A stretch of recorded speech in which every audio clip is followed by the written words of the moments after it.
Hello and welcome everyone. Myself Bhagyashree. Today we are going to continue our topic, that is illustrations of business combination of study note number 2 of CMA final paper number 17. So in this video we will discuss illustration number 6. Illustration number 6, D has acquired 100% of the equity of F on March 31st, 2017.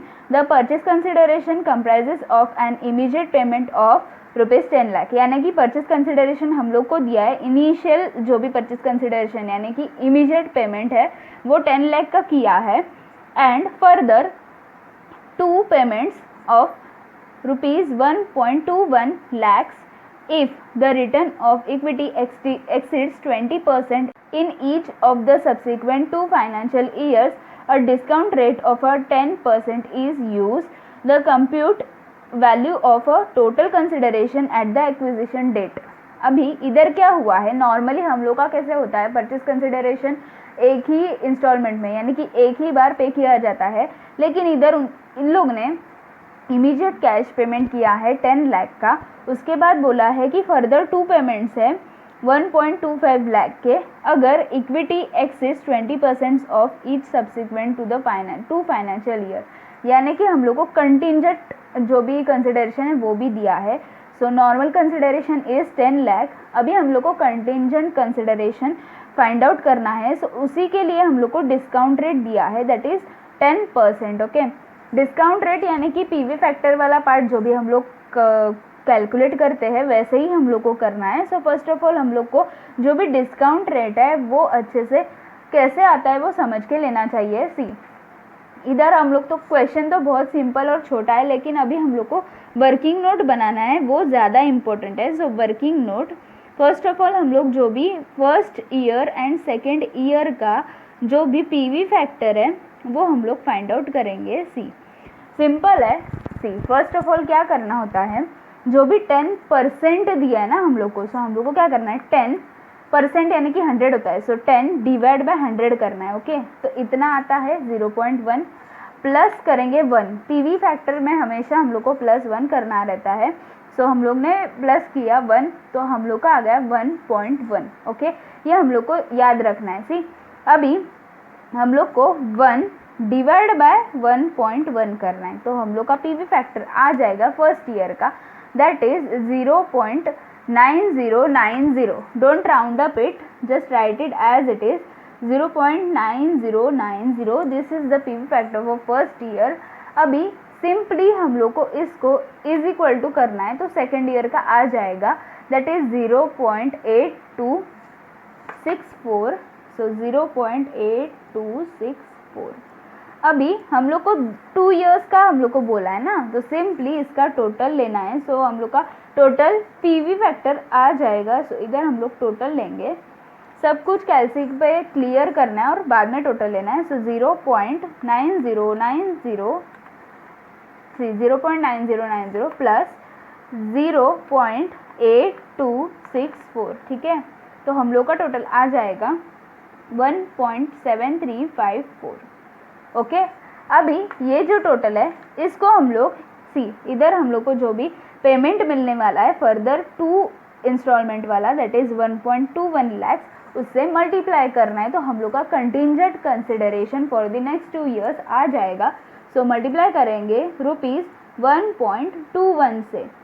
1.21 बोला है, सो उससे हम लोग multiply करेंगे 1.7354 multiplied by 1.21. सो हम लोग का answer ऐसे पॉइंट में आएगा, उसको अभी हम लोग राउंड अप कर सकते हैं. सो 2 हम लोग इसको 10 तक राउंड अप करेंगे. सो 2.10. ओके, अभी ये हम लोग का आ गया कंटिंजेंट परचेज कंसिडरेशन. ठीक है, अभी ये सिंपली हम लोग को ऐड करना है जो भी हम लोग का फॉर्मेट है उसमें. सी, फर्स्ट ऑफ ऑल हम लोग को जो भी इमीडिएट पेमेंट मिलने वाला था वो 10 लाख का है. So immediate cash payment is ₹10 lakhs. अभी हम लोग ऐड करेंगे contingent purchase consideration, that is 2.10. So add करेंगे ₹2.10 lakhs. सारे अमाउंट्स लैक्स में है, सो इधर हम लोग का आ गया 12.10 lakhs. ठीक है, अभी इधर हम लोग का इलस्ट्रेशन नंबर 6 कंप्लीट होता है। अभी हम लोग स्टार्ट करेंगे illustration number 7। Illustration number 7, C Limited acquired 60% share in a D Limited for a cash payment of 3 lakh. This amount was determined with the reference of a market price of a D's ordinary shares before the acquisition date. Okay, first of all हम लोग को क्या याद रखना है, सी 60% acquire किया है सी limited ने डी लिमिटेड को। ओके, 60% यानी कि नॉन कंट्रोलिंग इंटरेस्ट आएगा 40%। कैश पेमेंट इज 3 लाख यानी कि परचेज कंसिडरेशन हम लोग को दिया है 3 लाख। हम लोग को कैलकुलेट करने बोला है, C calculate non controlling interest and goodwill following, यानी कि दोनों अप्रोच से। हम लोग को पता है कि नॉन कंट्रोलिंग इंटरेस्ट दो मेथड से आता है, that is fair value approach and net asset approach. हम लोग को दोनों अप्रोच से इधर फाइंड आउट करना है non controlling interest. Next page पे हम लोग को बोला है, सी when on the acquisition date the aggregate value of a D's identifiable asset is rupees 4,40,000 and rupees 5,30,000। Question बहुत सिंपल है, लेकिन ये दो अमाउंट देने की वजह से हम लोग को कन्फ्यूजन हो सकता है। तो सिंपली हम लोग को क्या करना है वो हम लोग देखेंगे। सी दो असेट्स दिया हुआ है, वो दो असेट में फर्स्ट ऑफ ऑल हम लोग फेयर वैल्यू अप्रोच फॉलो करके आंसर फाइंड आउट करेंगे, उसके बाद net asset value approach find out करके आंसर फाइंड आउट करेंगे। So first of all fair value approach, see fair value approach when net assets is 4,40,000, उसके बाद हम लोग 5,30,000 लेके भी करेंगे। सो फेयर वैल्यू अप्रोच में फर्स्ट ऑफ ऑल हम लोग को फाइंड आउट करना पड़ता है नॉन कंट्रोलिंग इंटरेस्ट, जो हम लोग परचेज कंसिडरेशन का यूज़ करके क्रॉस मल्टीप्लिकेशन से फाइंड आउट करते हैं। सो हम लोग का परचेज कंसिडरेशन दिया है 3 lakh, okay, that is for 60%। तो हम लोग फाइंड आउट करेंगे कि बचा हुआ 40% के लिए कितना अमाउंट आता है। सी अभी हम लोग इधर ही ऊपर बना लेंगे non controlling interest. See for 60% amount is rupees 3 lakh, then what amount is for rupees, then what is for 40%। so simply cross multiplication करना है। so हम लोग का नॉन कंट्रोलिंग इंटरेस्ट आ जाएगा, सी 3 lakh multiplied by 40 divide by 60 करेंगे तो हम लोग का नॉन कंट्रोलिंग इंटरेस्ट आ जाएगा rupees 2 lakh. So 2 lakh is the non controlling interest. यही नॉन कंट्रोलिंग इंटरेस्ट हम दोनों भी जो भी अमाउंट्स है उसके लिए यूज़ करेंगे असेट्स का। सो फर्स्ट ऑफ ऑल हम लोग एंट्री पास करेंगे। So first general entry is, see हम लोग को नेट असेट कितना बोला है 4,40,000। सो कंपनी एक्वायर कर रहा है यानी कि असेट्स आ रहा है। So first of all net assets account debit that is 4,40,000, okay. To consideration, हम लोग को कंसिडरेशन क्वेश्चन में बोला है 3 lakh. So consideration is, see consideration is 3 lakh बोला है। सो हम लोग इधर 3 लाख लिखेंगे। Next to non controlling interest account, अभी हम लोग ने जस्ट फाइंड आउट किया। So 2 lakh is your non controlling interest. अभी हम लोग का सब कुछ रिकॉर्ड हुआ है। अभी क्रेडिट में अमाउंट है 5 लाख, डेबिट में अमाउंट है 4,40,000। सो इधर हम लोग को गुडविल का अमाउंट मिल जाएगा। So goodwill account debit, see credit में टोटल है 5 लाख माइनस डेबिट वाला 4,40,000। So goodwill is 60,000। So goodwill is 60,000, okay. ये हम लोग का फर्स्ट एंट्री हुआ। अभी सेकेंड एंट्री हम लोग पास करेंगे, जो भी परचेज कंसिडरेशन हम लोग को दिया है। सी परचेज कंसिडरेशन हम लोग को कैश में दिया है, कैश पेमेंट ऑफ 3 लाख बोला है। सो उसका एंट्री हम लोग पास करेंगे। Consideration account debit 3 lakh to cash में दिया ना, so to cash account that is 3 lakh, okay. इधर हम लोग का फर्स्ट असेट का जो भी पार्ट था वो हो गया। वैसे ही हम लोग सेकेंड पार्ट करेंगे। इधर हम लोग को असेट 5,30,000 दिया है। सो फर्स्ट एंट्री आएगा net assets account debit that is 5,30,000 to consideration हम लोग को दिया है 3 lakh, so to consideration account it is 3 lakh, to non controlling interest जो अभी हम लोग ने फाइंड आउट किया था 2 लाख वो वैसे ही रहेगा, so non controlling interest account 2 lakh. अभी हम लोग का डेबिट में अमाउंट है 5,30,000 और क्रेडिट में हम लोग का अमाउंट है 5 लाख, यानी कि जो भी अमाउंट बैलेंसिंग फिगर आएगा वो क्रेडिट में आएगा, दैट इज 30,000। क्रेडिट में अमाउंट आता है उसको हम लोग बोलते हैं to gain on bargain purchase. To gain on bargain purchase account it is 30,000। ठीक है, अभी हम लोग परचेस कंसिडरेशन की पेमेंट का एंट्री करेंगे। So consideration account debit it is 3 lakh, to cash में ही दिया हम लोग को, so to cash account it is 3 lakh.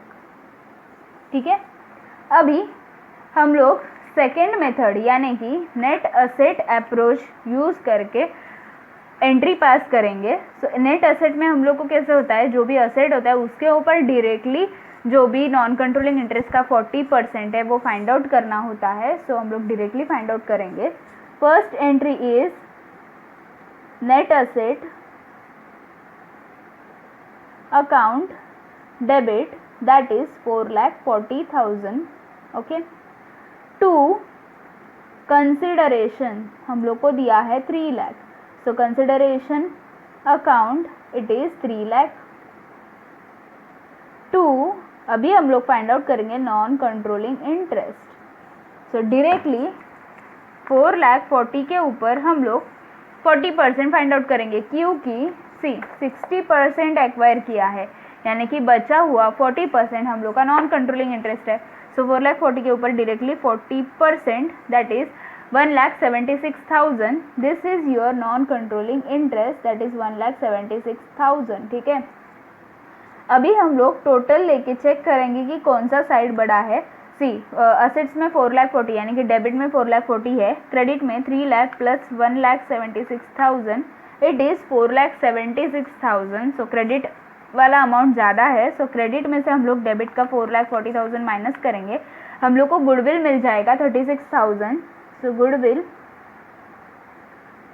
Account debit it is 36,000। ठीक है, इधर हम लोग का फर्स्ट एंट्री हुआ। अभी हम लोग सेकेंड एंट्री पास करेंगे, दैट इज परचेस कंसिडरेशन की पेमेंट का। सो कंसिडरेशन वो एंट्री सब जगह पे सेम ही आएगा, consideration account debit that is 3 lakh, to हम लोग कैश पे करें, so to cash account it is 3 lakh. Okay, अभी लास्ट वाला part that is when net assets are 5,30,000।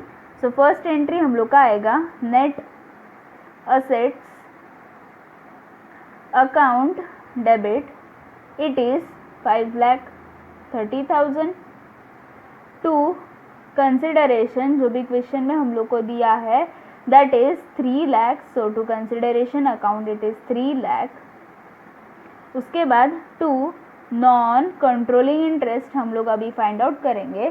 सो 5,30,000 के ऊपर directly 40% that is 2,12,000। So non controlling interest is 2,12,000। अभी हम लोग चेक करेंगे कि कौन सा साइड बड़ा है, दैट इज डेबिट में 5,30,000 है, क्रेडिट में 3 लाख प्लस 2,12,000 इट इज़ 5,12,000, यानी कि डेबिट वाला अमाउंट ज़्यादा है। सो डेबिट का 5,30,000 माइनस क्रेडिट का 5,12,000, सो हम लोग का अमाउंट आ जाएगा 18,000। ये हम लोग क्रेडिट में लिखेंगे क्योंकि क्रेडिट साइड छोटा साइड है। सो क्रेडिट में जब अमाउंट आता है उसको हम लोग बोलते हैं to gain on bargain purchase account, to gain on bargain purchase account. So इधर हम लोग का फर्स्ट एंट्री हो गया। अभी हम लोग सेकेंड एंट्री करेंगे, that is payment of purchase consideration. So consideration account debit it is 3 lakh. हम लोग ने कैश पेमेंट किया है, so to cash account it is 3 lakh. ठीक है, इधर हम लोग का इलस्ट्रेशन नंबर 7 कंप्लीट होता है। अभी हम लोग इलस्ट्रेशन नंबर 8 करेंगे। सो इलस्ट्रेशन नंबर 8 है ना, वो थियरी टाइप इलस्ट्रेशन है, यानी कि केस स्टडी है वो सिंपली। इसमें क्या है ना कि Z company acquired C company on 1 April 2010 for a lawsuit contingency. C has present the obligation as on 1 April 2010. The fair value of obligation can be reliably measured as 50,000 as of the acquisition date if it is not believed that an outflow of a cash or other assets will be required to settle this matter. What amount should be the recorded by Z company as in days for the contingent liability of a C company. इसका मतलब क्या हुआ है, Z company ने C company को acquire किया है, लेकिन उन लोग का जो भी कंटिंजेंसी है, मतलब अगर C कंपनी का असेट्स Z कंपनी को एक्वायर करने के दिन अगर नहीं मिला तो वो केस में कंटिंजेंसी रिजर्व कुछ तो होना चाहिए, इसीलिए उन लोग ने 50,000 का कंटिंजेंसी रिजर्व बोला है। तो फाइनली हम लोग को बोला है कि कंटिंजेंट लायबिलिटी कितना होगा। अभी जितना उन लोग का ऑब्लिगेशन है 50,000, वही हम लोग का कंटिंजेंट लायबिलिटी होगा। सी 50,000 उन लोग को रिकॉर्ड करना चाहिए। ये आप लोग चाहिए तो बाद में आराम से क्वेश्चन और आंसर दोनों रीड करो, अगर कुछ डाउट रहेगा तो पूछ लेना कमेंट सेक्शन में। अभी हम लोग सॉल्व करेंगे illustration number 9। The entity A acquired 35% of entity B in 2015 for 35,000. In 2016, the fair value of shares of entity B is 42,000. Thus, the 7,000 reported under OCI. OCI का मतलब होता है जो भी कंट्रोलिंग इंटरेस्ट होता है, नॉन कंट्रोलिंग इंटरेस्ट, वो जो पुराना वाला होता है उसको हम लोग OCI बोलते हैं। नेक्स्ट हम लोग को बोला है in 2016 the further acquired 40% stake in the B, consideration paid 60,000. The entity A identifies the net assets of B as 1,20,000. The value 35% share at 45,000. Non-controlling interest is apportionate net asset, यानी कि हम लोग को non controlling interest net asset method से find out करना है। इधर क्या हुआ है कि ए कंपनी ने बी कंपनी को 2 बार एक्वायर किया है, मतलब फर्स्ट टाइम एक्वायर करते वक्त 35% एक्वायर किया था और अभी नेक्स्ट टाइम एक्वायर करते वक्त 40% एक्वायर किया है, यानी कि टोटल 75% एक्वायर किया है। सो इसमें क्या हुआ है, फर्स्ट टाइम एक्वायर किया तभी 35,000 का परचेस कंसिडरेशन दिया था और उसका जो भी शेयर्स का वैल्यू था, यानी कि जो भी अमाउंट था, फेयर वैल्यू था, वो 42,000 था, यानी कि नेट एसेट का जो भी अमाउंट हम लोग रिकॉर्ड करते हैं, सो दैट इज़ 42,000। सो इधर क्या हुआ, 42,000 माइनस 35, जो भी बचा वो हम लोग नॉन कंट्रोलिंग इंटरेस्ट रिकॉर्ड करते हैं। सो 7,000 का नॉन कंट्रोलिंग इंटरेस्ट रिकॉर्ड हुआ था। अभी 2016 में उन लोग ने 40% एक्वायर किया, उसका कंसिडरेशन दिया 60,000, लेकिन पूरा जो भी एंटिटी का अमाउंट है नेट एसेट का, दैट इज़ 1,20,000। ठीक है, और जो भी फर्स्ट टाइम एक्वायर किया था 35%, उसका वैल्यू है फिलहाल अभी ये डेट पे 45,000। उस टाइम पे दैट वाज 42,000, अभी वो इंक्रीज होके 45,000 हुआ है। अभी सिंपली हम लोग को ये सारे अमाउंट्स एडजस्ट करके जर्नल एंट्री पास करना है। तो फर्स्ट ऑफ ऑल हम लोग को जो भी प्रीवियस वाला जो भी नॉन कंट्रोलिंग इंटरेस्ट है वो हम लोग को एडजस्ट करना पड़ेगा। जो भी अमाउंट होता है वो हम लोग प्रॉफिट एंड लॉस में ट्रांसफ़र करके देते हैं। उसके बाद जो भी 45,000 अभी वैल्यू है, लेकिन पहले वो 42,000 था, यानी कि 45,000 माइनस 42,000, 3,000 का जो भी बेनिफिट हम लोग को हुआ है वो भी हम लोग को प्रॉफिट एंड लॉस को ट्रांसफ़र करना है। सो फर्स्ट ऑफ ऑल वो एंट्री आएगा, उसके बाद हम लोग का जो भी 40% एक्वायर किया है वो वाला एंट्री आएगा। फर्स्ट ऑफ ऑल इधर 45,000 उन लोग का जो भी 35% एक्वायर किया था ए कंपनी ने बी कंपनी को, उसका वैल्यू करंट डेट का 45,000 है, लेकिन जब एक्वायर किया था इट वाज 42,000। ओके, तो ये जो एक्वायर करते हैं वो सब है ना इन्वेस्टमेंट टाइप ही होता है, मतलब एक कंपनी ने एक्वायर किया बी को, यानी कि it is like a investment. So इधर क्या हुआ, 45,000 वैल्यू आज के डेट पे है और जब एक्वायर किया था वो 42 था, यानी कि इंक्रीज हुआ ना 3,000 से। So it is investment. So हम लोग क्या करेंगे, first entry investment account debit, ये सारा एंट्रीज हम लोग ए लिमिटेड के बुक में कर रहे हैं। So investment account debit 3,000। हम लोग ने अमाउंट कैसे फाइंड आउट किया, सी इधर ही हम लोग लिख के रखेंगे 45,000 माइनस 42,000। 35% जो एक्वायर किया था उसका करंट डेट का वैल्यू है 45,000 और जब एक्वायर किया था वो डेट पे 42,000 था। तो इन दोनों के बीच में जो भी 3,000 का डिफरेंस है वो फ़ायदा हो गया, यानी कि बेनिफिट हो गया ए लिमिटेड को। So that is investment account debit 3,000। उसके बाद ये जो भी नॉन कंट्रोलिंग इंटरेस्ट है, सी नॉन कंट्रोलिंग इंटरेस्ट जो पुराना वाला है 7,000, वो भी हम लोग प्रॉफिट एंड लॉस को ट्रांसफ़र करेंगे, क्योंकि अभी हम लोग को ओवरऑल अमाउंट एडजस्ट करना है। सो इसीलिए ओल्ड वाला नॉन कंट्रोलिंग इंटरेस्ट हम लोग प्रॉफिट एंड लॉस को ट्रांसफ़र करेंगे। सो इट इज़ 7,000, ठीक है। टोटल प्रॉफिट एंड लॉस को हम लोग ट्रांसफ़र करेंगे 10,000। This is your first entry, ठीक है। जो भी पहला पार्ट था एक्विजिशन का ओल्ड वाला, वो हम लोग ने उसका एडजस्टमेंट करके लिया। अभी नॉर्मल एंट्री सेकेंड जो भी एक्विजिशन हो गया करंट डेट पे, उसी के लिए हम लोग पास करेंगे।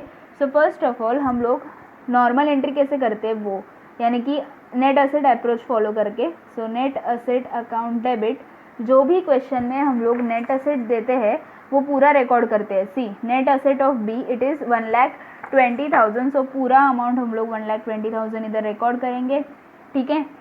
उसके बाद कंसिडरेशन हम लोग रिकॉर्ड करेंगे। सो टू कंसिडरेशन अकाउंट,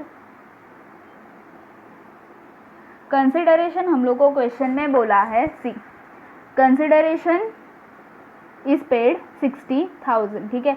जो भी अभी 40% एक्वायर किया उसका ही कंसिडरेशन हम लोग रिकॉर्ड करेंगे, क्योंकि जो भी 35% किया था वो हम लोग ने ऑलरेडी जब एक्वायर किया था तभी रिकॉर्ड किया था। तो अभी हम लोग सिंपली 40% के लिए जो भी 60,000 दिया है वो हम लोग रिकॉर्ड करेंगे। सो परचेस कंसिडरेशन इज 60,000, ठीक है।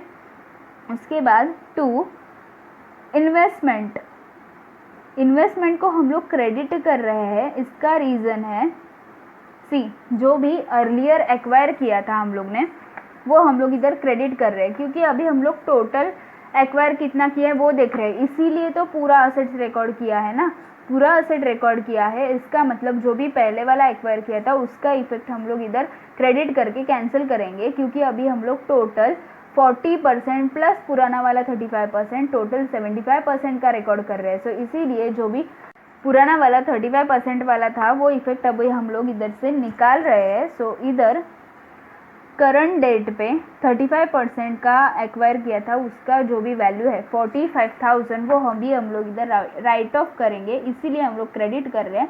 सो इन्वेस्टमेंट को हम लोग ने क्रेडिट किया 45,000। अभी आएगा नॉन कंट्रोलिंग इंटरेस्ट अकाउंट।